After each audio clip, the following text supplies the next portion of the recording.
Welcome to the Daily Plunge.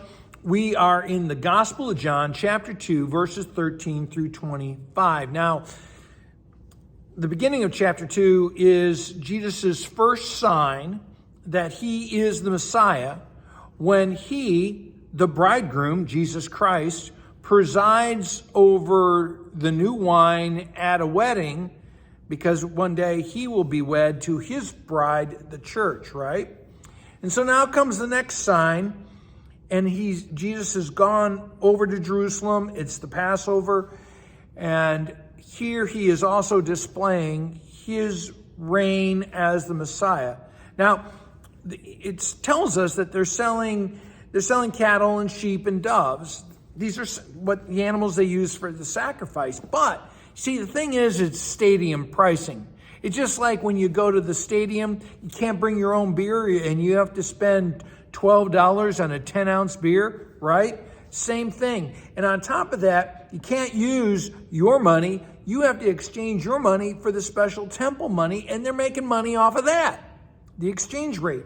And that's why Jesus is, scattering the coins of the money changers, overturning the tables of the sacrifice sellers. And he says, don't make God's temple into a market. Don't make it all about commercial exchange, right? God's house is not about a commercial exchange. It really is all about a gift. You don't make an exchange with Jesus for salvation. He gives it to you, right? And then his disciples remember, the zeal of your house will consume me, which is a reference to Psalm 69, verse 9. And again, it is the promise of the Messiah who would clean house, that would get Israel on the right path. And this whole episode is not just about cleansing the temple. It's about cleansing faith, about cleansing our faith so it's focused on God and receiving his grace. And then he say, well, show us by, what authority you do this. Give us a sign to prove your authority. And Jesus changes the math. Well, destroy this temple and I will raise it up again in 3 days. And they just lose their minds, right? This temple took,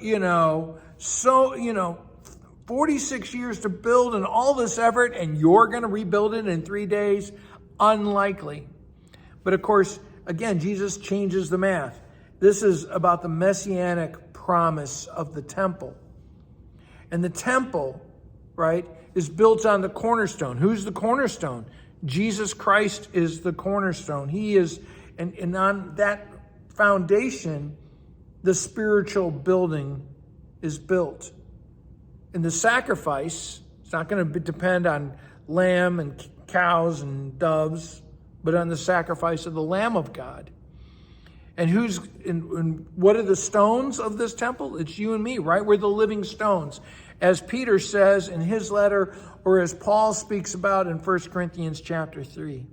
Now, as it says at the end of this passage that he left because he did not trust himself to these people, because he knew what men are like. He knows their hearts.